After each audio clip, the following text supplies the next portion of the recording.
Alara had learned long ago that silence was its own kind of armor. In her parents' house, grand from the outside, cold and unforgiving within, her voice never seemed to matter.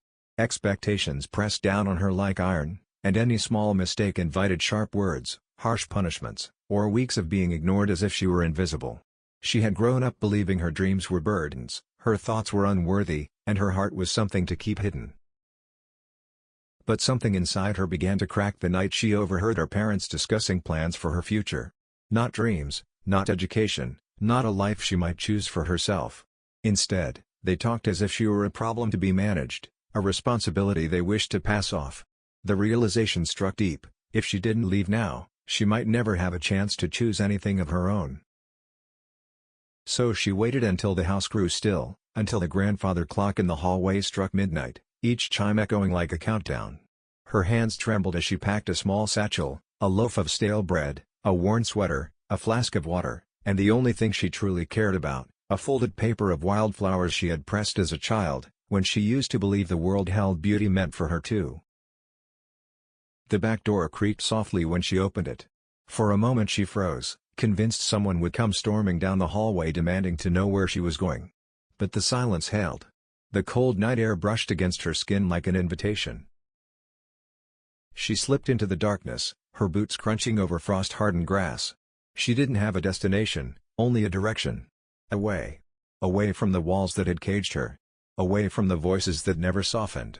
Away from the life she'd been told to accept. The road stretched long and lonely under the faint glow of the moon. She walked until her legs ached and her breath came in sharp, white puffs. Fear gnawed at her, fear of being caught, fear of being alone, fear of what lay ahead. But hope, thin and flickering, kept her moving. Somewhere beyond the horizon, she believed, there had to be a place where kindness wasn't rare and love wasn't conditional. She didn't know it yet, but she was walking straight toward the man who would change everything. Dawn came slowly over the ranch lands, washing the plains in pale gold. Red Carver was already awake, as he always was before sunrise. Years of ranch life had trained him to rise with the first light, saddle up, and check the fence lines before the cattle stirred. He liked the quiet mornings. The world felt still, honest, uncomplicated. But that morning carried a strange weight in the air, a feeling he couldn't quite shake. As his horse trotted along the boundary fence, Red's eyes scanned the fields out of habit. Coyotes sometimes slipped close, and sometimes stray cattle got caught in the gully. But today, something else caught his attention, a small, curled shape near the old mesquite tree. His brows tightened. That wasn't an animal. He nudged his horse closer, sliding down from the saddle when he got near enough to see clearly. A person. No, a young woman, lying half-buried in the tall grass, her clothes thin and travel-worn, her skin pale as frost. Rhett's heart lurched. "Miss?" he said gently, kneeling beside her. "Can you hear me?" Her eyes fluttered open, wide with fear but clouded with exhaustion. She tried to push herself up but winced, collapsing back against the cold earth. Her lips parted, barely able to form a sound. "Please. Don't hurt me," she whispered, her voice raw and thin. I didn't mean to trespass." Rhett's jaw tightened, not with anger, but with something protective and fierce. Whoever she was, she'd been through something she shouldn't have. "You're not in trouble," he assured her, keeping his voice low and steady. "You're safe here. I promise." Her breath trembled, and her gaze slowly softened, as if she wanted to believe him but didn't know how. Rhett slid his coat from his shoulders and gently wrapped it around her. She shivered at the sudden warmth, gripping the fabric as though it were a lifeline. "You're freezing," he murmured. "Let's get you up." He lifted her carefully, feeling how light she was, too light, like she hadn't eaten properly in days. She didn't resist, only leaned weakly against his chest, eyes closing again. Rhett carried her to his horse, supporting her securely as he mounted. She rested against him, fragile and trusting without meaning to. Something in Rhett's chest shifted, unfamiliar but undeniable. "Don't worry," he said softly, guiding the reins toward home. "I've got you." And with those words, the long road of healing quietly began. For the first 2 days, Alara slept more than she woke. Rhett kept the cabin warm, stoked the fire often, and checked her ankle with a gentle care she'd never experienced before. He spoke softly when he had to speak at all, giving her space, letting her rest without questions. Alara wasn't used to silence feeling safe. When she finally woke for longer stretches, the first thing she noticed was the smell: wood smoke, warm bread, and something earthy that reminded her of freedom. The second thing she noticed was Rhett sitting at the kitchen table, mending a piece of tack with steady hands. His presence was solid, unobtrusive, like part of the cabin itself. He didn't look up immediately. He seemed to sense she was watching and waited, giving her the chance to decide whether she wanted to speak. Alara swallowed. "Thank you. For everything." Rhett lifted his gaze, and the softness in his eyes startled her. "You don't owe me thanks," he said. "Anyone would have helped." She knew that wasn't true. But she nodded anyway. When she tried to stand, her ankle protested sharply. Rhett was beside her in an instant, not touching her without permission, simply offering his steady presence. "Slow," he murmured. "You've been through hell, and your body's still catching up." She hesitated, then used the back of a chair for balance. Rhett stepped back a respectful distance, arms crossed loosely, watching only to ensure she didn't fall.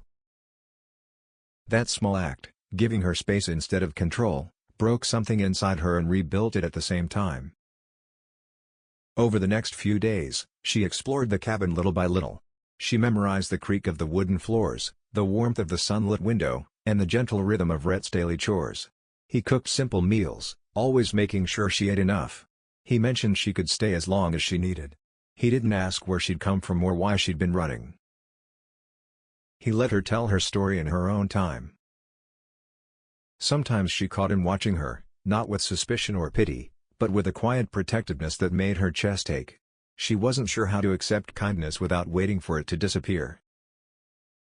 One evening, as Rhett poured her tea, she finally asked, "Why are you being so gentle with me?" Rhett paused, considering his words. "Because someone should have been," he said. "And because you deserve it." For the first time in her life, Alara believed it might be true. Alara had begun to settle into a quiet rhythm at the ranch, slow mornings with tea by the fire, afternoons helping Rhett with small tasks she could manage, and evenings spent listening to the steady hum of crickets outside the cabin windows.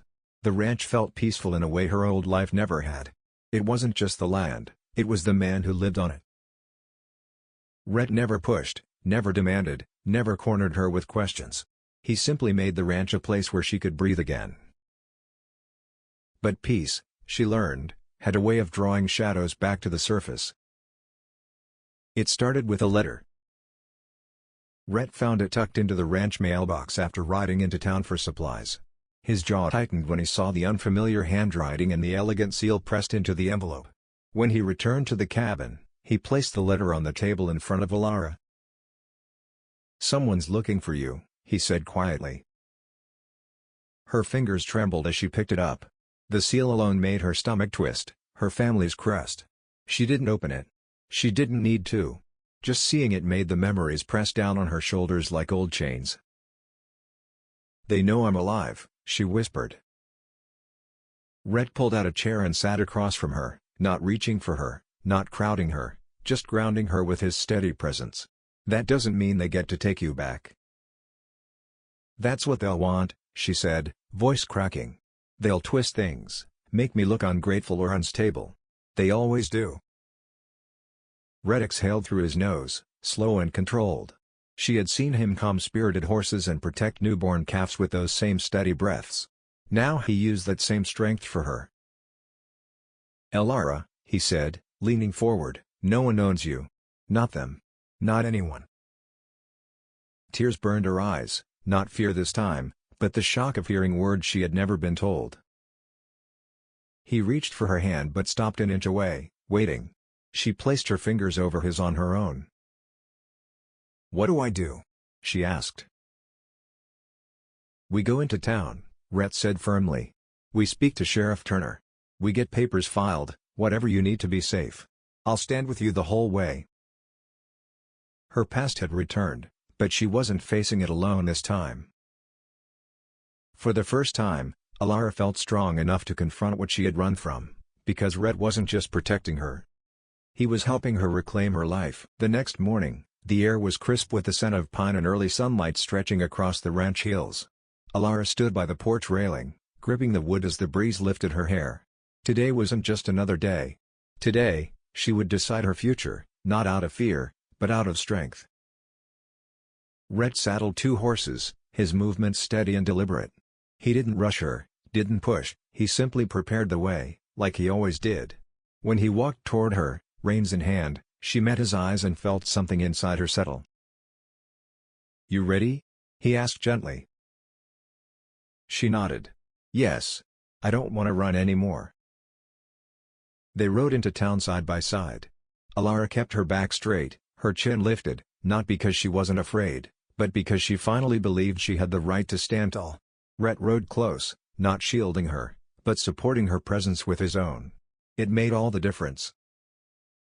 Sheriff Turner listened carefully as Alara explained where she came from, how she'd been treated, what she feared.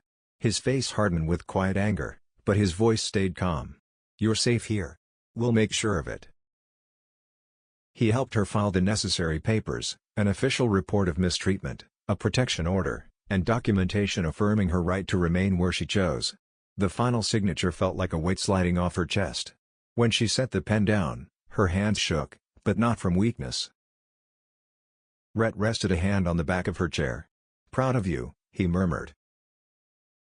The words warmed her more than the sun outside. On the ride home, Alara breathed easier. The land stretched wide around them, open and peaceful, like a promise. When they reached the ranch, she dismounted and turned to face him fully. "I don't know what comes next," she admitted. "I'm still learning how to be free."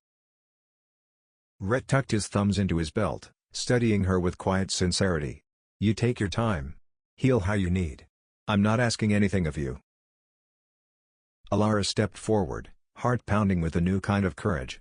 "I know. That's why I want to stay. Not because I'm hiding. Because I choose this place." Her voice softened. "And I choose you." For the first time, Rhett's composure slipped into a slow, stunned smile. "Then welcome home, Alara." And for the first time in her life, the word home felt true.